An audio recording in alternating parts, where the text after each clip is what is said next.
Welcome to Magical Sleep Stories. Relax and let your worries drift away as you get lost in stories full of nostalgia and magic.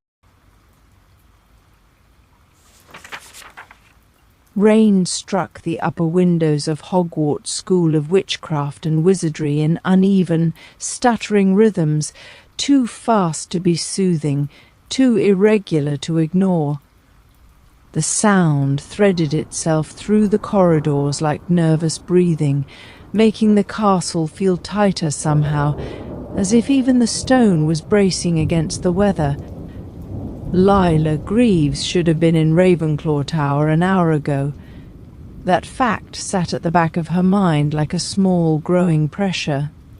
Instead, she was standing in a corridor she didn't recognize, with damp sleeves, slightly numb fingers, and the uncomfortable certainty that she had made a series of increasingly questionable navigation decisions. "I am not lost," she whispered to herself, because saying it made it feel slightly more plausible. The corridor did not agree. It stretched ahead in an unhelpfully identical way. Torch, shadow, archway, torch, shadow, archway, like the castle had copied and pasted the same idea several times out of mild boredom. Her stomach tightened. Not fear exactly. Something closer to that dull, familiar frustration she got when everyone else in class seemed to understand instructions before she did. She kept walking anyway. Her shoes clicked too loudly. Every sound felt exaggerated, like the corridor was amplifying her uncertainty and sending it back at her. Then she turned a corner too quickly and stopped so abruptly her breath caught. A wall, plain blank stone, no markings, no doors, no excuse for existing in this particular place. Lila stared at it. A hot, immediate annoyance flared in her chest. "Of course," she muttered. "Of course it's a dead end." She stepped, because turning back now felt like admitting something she wasn't ready to name. Her hand hovered over the stone before she even realized she was reaching for it. The surface was cold, deeply cold, like it had been waiting a long time just to be ignored. Her fingers traced it without thinking. Nothing. Just stone. Her shoulders dropped slightly. A small, involuntary feeling rose up, disappointment mixed with embarrassment she didn't want to acknowledge. She exhaled through her nose, sharper than intended. "Right," she said quietly. "So I'm just wandering corridors and talking to walls now. Brilliant." She pulled her hand back and turned away, and immediately felt worse, not because anything had changed, but because nothing had. The corridor behind her felt just as uncertain as the one ahead. That realization settled in her chest with an unpleasant heaviness, like she was constantly arriving too late to understand what was going on. As if suddenly she wasn't just standing in a hallway anymore, she was being noticed by it. A seam appeared in the stone. Her throat tightened slightly. She didn't move. For a second, she felt an almost childish urge to walk away quickly, pretend she hadn't seen anything, return to something predictable and safe like homework and routine, and not this. But her feet stayed planted, because beneath the nerves there was something else she couldn't quite ignore. Curiosity, not the clean academic kind, the risky kind, the kind that made her forget to be sensible. The seam widened. Lila's breath came a little shallower. Her hands felt oddly distant, like they belonged to someone watching from a few steps behind her. A handle appeared. She swallowed. Her mind tried to catch up with her body. "This is a bad idea." That thought arrived very clearly, and immediately followed by another, quieter one, but you already knew that. The door formed fully, and opened. before she touched it. Her stomach dropped, not in fear, but in that strange sensation of stepping off something without realizing it was a step. "Oh," she said again, softer now. This time there was no confidence in it, just recognition that something irreversible had shifted. She stepped through anyway. The room was too quiet. That was the first thing she noticed. Not silent, quiet in a way that felt deliberate. Like noise had been allowed here once, and then carefully removed. Her nerves spiked immediately. Every instinct she had said leave. Not because it was dangerous exactly, but because it was unfamiliar in a way that made her feel exposed. She stood just inside the threshold, not moving further, as if distance from the center of the room could somehow protect her from whatever it was. Her heart was beating too quickly now. She became intensely aware of herself, her breathing, her damp uniform, the slight tremor in her fingers she hadn't noticed before. The room did not rush her. That, more than anything, unsettled her. Most things at Hogwarts had rules, timetables, expectations. Even chaos usually had a pattern if you looked hard enough. This didn't. It waited. That patience made her feel oddly small, and also, strangely, less judged than she expected. Her shoulders loosened by a fraction without her permission. She took a cautious step forward, then another. The center of the room glowed faintly, and as she approached it, she felt something shift inside her chest. Not emotion exactly, but pressure redistributing, like a weight she hadn't realized she was carrying had changed shape. Uncomfortable realization rose slowly. She wasn't just lost in corridors. She was tired of feeling lost. That thought startled her enough that she stopped walking. "I don't know what I'm doing," she said aloud, abruptly, as if the room had asked. Her voice sounded too honest in the space, too unfiltered. She winced slightly after saying it, as though she could take it back. But the room didn't react with judgment. If anything, it felt like it leaned in. That made her even more uneasy, and yet she didn't leave, because underneath the unease was something else now. Relief. Not full, not clean, but present. The realization that she could say something like that and not immediately be corrected or laughed at or measured against someone else. She didn't know what to do with it. So she stayed standing there, caught between wanting to retreat and wanting to understand why it didn't feel like a trap. Her breath slowed again, gradually. Not calm, just less sharp. "Okay," she said quietly, as if negotiating with herself. "Okay, I'm here, so now what?" The room answered by simply existing. And for the first time that night, Lila Greaves felt something she rarely allowed herself. Not certainty, but permission. The chamber was circular, but only in the way that dreams are circular, suggested rather than defined. The walls were stone, but they pulsed faintly with shifting textures, wood, then metal, then something like clouds compressed into architecture. At the center stood a fireplace that had no fire, but instead held a slow-moving light like molten moonlight suspended in air. Bookshelves lined the edges of the room, but they were not filled with books.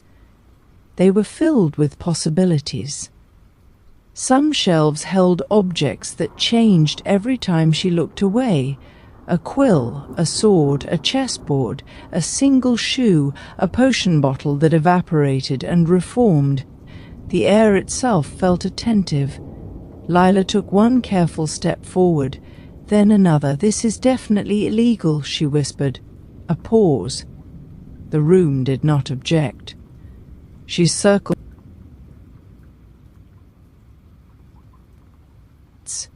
only shifting walls and that impossible central glow, and then she noticed it, a faint inscription appearing along the stone, not carved but remembered into existence.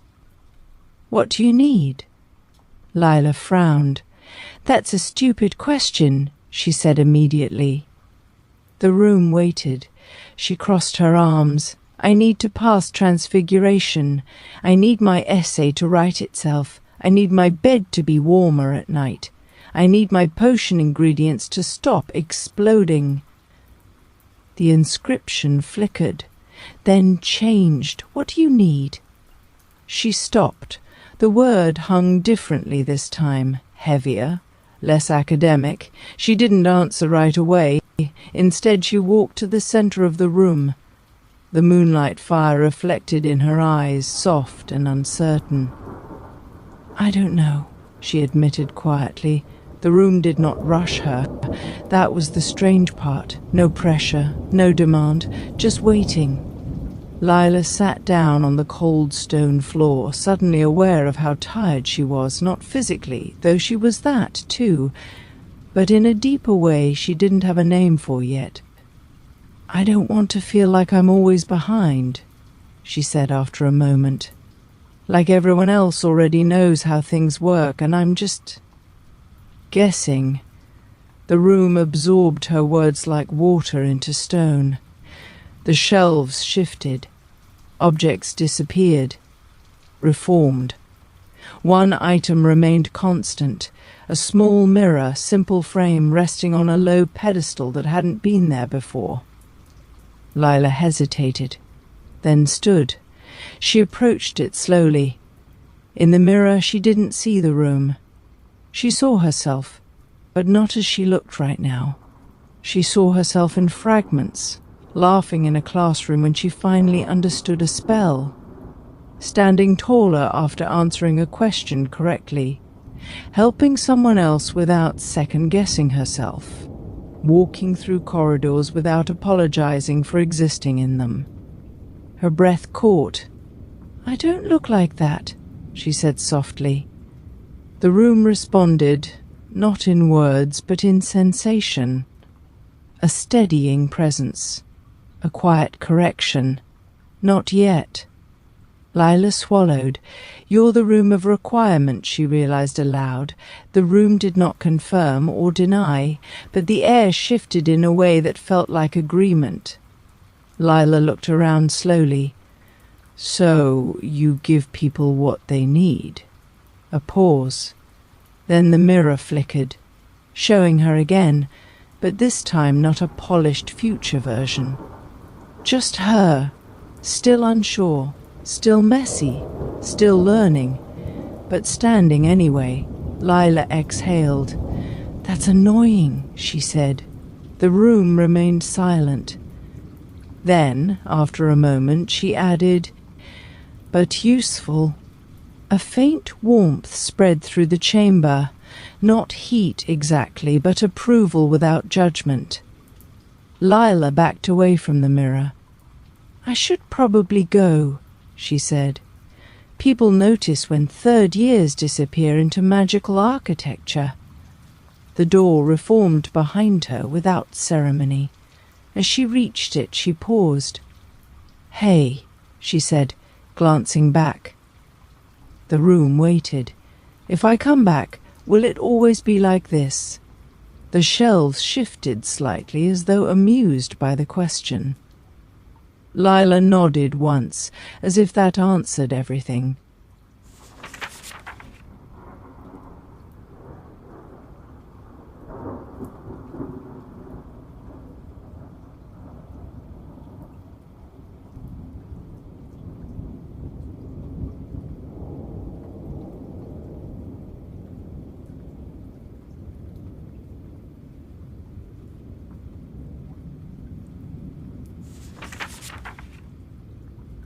A damp, silvery fog pressed itself against the mullioned windows of the dungeons as morning crept reluctantly over Hogwarts School of Witchcraft and Wizardry.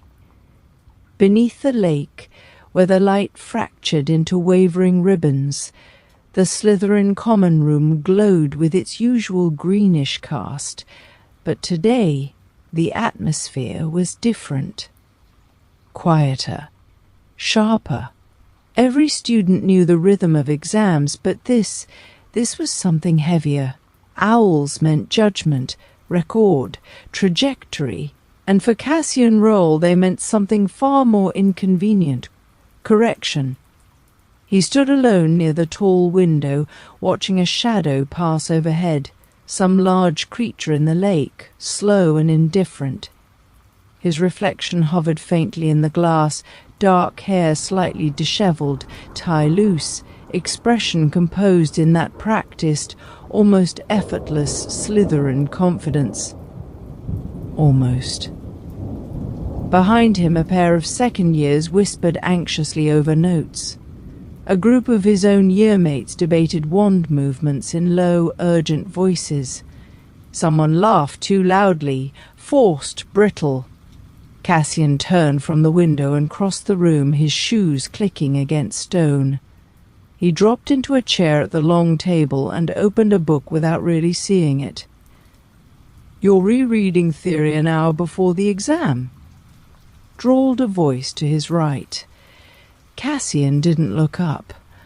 "I enjoy the aesthetic of panic. It suits the room." A boy named Avery smirked. "You failed once already. I'd think you'd try something different." That got his attention. Cassian closed the book with quiet precision and turned his head. "I didn't fail," he said evenly. "I deprioritized." Avery laughed. "Right. Of course you did." Cassian held his gaze a moment longer than necessary, just enough to remind him why most people didn't push further. But he said nothing else. Because the truth was inconveniently simple, he had failed. Not catastrophically, not dramatically, just enough to make it impossible to ignore. And now, in sixth year, while others moved on to Newt-level work, he sat for exams he should have finished long ago. He rose before the conversation could continue, slinging his bag over his shoulder. "Enjoy theorizing," he said lightly. "I'll let you know how the actual exam goes." The great hall had been stripped of its usual warmth. No banners, no clutter. Just long, precise rows of desks stretching beneath the enchanted ceiling, which reflected a pale, overcast sky. Order. Structure. Observation. At the front stood a witch from the Wizarding Examinations Authority, her robes immaculate, her expression carved from something sterner than stone. "Candidates will take their seats." Cassian found his place midway down the hall, not too close to scrutiny, not far enough to disappear. His quill lay neatly beside a blank sheet of parchment. For a brief moment, as the hall settled into silence, he became acutely aware of everything. The faint rustle of robes, the distant caw of something outside, the slow measured pacing of the proctor. Begin. The parchment filled itself. Defense against the dark arts. Theory examination. Cassian's lips curved slightly. Finally, something straightforward. The first questions were almost disappointingly easy. Definitions, classifications, identification of spellwork. He moved through them quickly, his handwriting sharp and controlled, his confidence rebuilding with each answer. This, he understood. This required no adjustment, no humility. Then came question 7. Describe a scenario in which restraint is more effective than retaliation when faced with a hostile magical threat. Provide rationale. His quill stilled. Cassian leaned back slightly, reading the question again as though it might rearrange itself into something more sensible. Restraint. The word itself felt inefficient. His instinct was immediate, almost automatic. Superiority is established through decisive action. Retaliation ends threats. Control is maintained through dominance. He tapped the quill once against the desk. Twice. Around him, the steady rhythm of writing continued. No one else seemed particularly troubled. Fine, he thought. They want nuance. He could fabricate something, dress it in the right language, reference defensive theory, cite outcomes. He knew how to play the game. But something stalled him, annoyingly. Images surfaced, not dramatic, not important, but persistent. A corridor duel where he'd escalated too quickly. A spell cast not out of necessity, but irritation. The way others stepped aside when he approached. Not respect, exactly, but avoidance. He frowned. Then, unbidden, a memory. Professor Slughorn swirling a glass lazily, watching him over the rim. "Power, Mr. Roll, is not merely what you can do," he had said. "It is what you choose not to do." At the time, Cassian had dismissed it as philosophical indulgence. Now it felt relevant. He leaned forward again and began to write, not a performance. Not entirely. He described containment rather than escalation, control over outcome rather than display, the strategic advantage of limiting damage, of ending a conflict without expanding it. It wasn't sentimental, it wasn't soft, but it was different. When he reached the end of the response, he paused briefly, then set his quill down with quiet finality. The practical examination took place that afternoon in one of the outer courtyards. The air had turned cooler, the fog lifting just enough to reveal sharp outlines of stone and sky. Students stood in small clusters, tension coiling through the group in uneven waves. At the far end, proctors observed with clinical detachment as each candidate was called forward. Roll, Cassian. He stepped into the marked circle. A witch raised her wand. You will defend against a controlled magical opponent. You may respond as you see fit. Cassian inclined his head slightly. The air shimmered, and then the opponent appeared, humanoid, indistinct but fast. The first hex came without warning. Cassian reacted instantly, shield up, deflection clean. The second followed, sharper, angled. He pivoted, redirecting it with minimal effort.